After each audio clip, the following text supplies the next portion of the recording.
Hey guys, my name is Soham and welcome to WhyZ. I am back with yet another Dr. Stone manga chapter review. But before proceeding further with the video, I need to talk about some things and I need to give certain clarifications to the new viewers because this video is going to be substantially different from my usual manga review content as I've got a copyright strike from Shueisha. Thus, my channel has one strike now. So please bear with me for a little while before we can actually get into the chapter. So, as a big fan of the Dr. Stone series, I started making these manga reviews from chapter 149. I wanted to talk about the Dr. Stone manga for a really long time now, but I was just not getting the correct opportunity. However, this lockdown situation presented itself as a good opportunity to do the weekly manga reviews. And thus, I started the manga reviews from chapter 149. The first video was good, it got about 340 views. The second video, that is chapter 150, was absolutely great. It received almost 1000 views. But the problem started with chapter 151. I recorded the video, edited it and uploaded it late at night at about 3 am. But in the morning, I see that the video has been removed from YouTube. It's not even just a normal copyright. The video has been outright removed from YouTube. And that's not all. Chapter 150 review, which had almost 1000 views, was also removed. So now I have two videos which are essentially removed from YouTube and now I have a copyright strike on my channel via Shueisha, even though I didn't use any video clips from the anime. Naturally, I tried contacting Team YouTube via Twitter, but they didn't really respond to me at all. I sent an email to Shueisha, but again, they didn't respond to me either. So the current situation is that I have a strike on my channel that will last for 90 whole days. And during this time, if I get another strike, I won't be able to upload videos anymore, which is something I won't be able to afford at all. So that's why I have decided to change my way of doing the manga reviews from now on as a sort of precautionary matter.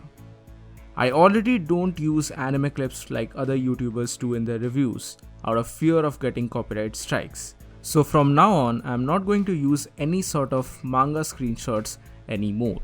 I know it will be difficult for you, the viewers, but guys, I'm really terribly sorry. I cannot do anything more than this.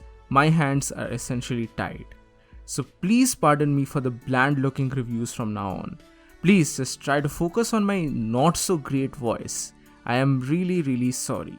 This overall situation has been really depressing and demotivating for me. Dr. Stone is a series that I've fallen in love with and I really want to talk more about it.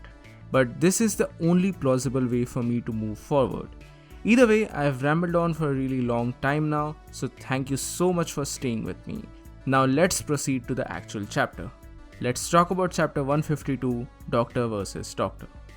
So this was once again a very nice chapter. We get some very interesting revelations as well as villain motives. But overall, previous week's chapter had a much grander reception according to me because of the reveal of Dr. Xeno and his kingdom. But still, this chapter has its own merits and once again we get to see some of the best gag panels from the manga when Dr. Taiju is introduced. So the chapter begins from the perspective of Chrome and Kohaku, who are visibly startled by the looks of the massive castle and its black chimneys. Chrome quickly deduces that this must be the application of the enemy's scientific prowess, and he's kinda mesmerized by this like Senku was when he saw the plane. Man, I love the character of Chrome. Either way, they tried to connect back to Perseus about the sudden change in plans in regard to Gen's departure to the enemy territory, but Senku cuts them off before they could say anything else. Yuzuriya, Tsukasa, Ukyo and Ryusu speculate that this must be perhaps the best course of action because the enemy is an advanced science user that can easily pinpoint the location via a prolonged radio conversation. They go back and forth over who the enemy actually is and what could be his or her motives. Does he or she know Japanese? Yada yada yada. And in the midst of all this, Senku stops the radio after deducing that Gen must have infiltrated the enemy base via his mentalist tactics. Thus, the Kingdom of Science is basically anticipating a science user throwdown when bam, we get one of the most alpha panels from Dr. Stone manga till date. It's freaking Dr. Xeno who is himself contacting the Kingdom of Science. Everyone is startled, everyone is speechless, but Xeno doesn't want to waste any time and he directly wants to talk to the science head, Dr. Taiju. Yeah, freaking Dr. Taiju. Remember the last chapter when Gen told the name of Taiju in order to protect Senku? Well, that plot thread is further expanded here. And hence we see perhaps one of the best manga panels from the manga, where everyone is simply speechless to hear the name of Dr. Taiju. Either way, the rest of the chapter is basically a laydown of information where we get to know that Dr. Xeno has the technology of Haber-Bosch plant, basically an endless supply of ammonia via which they can make endless supply of gunpowder and ammunition. And next, Xeno wants the Kingdom of Science to surrender to them and serve them because currently their numbers are low and they need the services of the Kingdom of Science. Now, here an interesting point is taken up that if their numbers are really low, then why don't they simply revive more of the statues?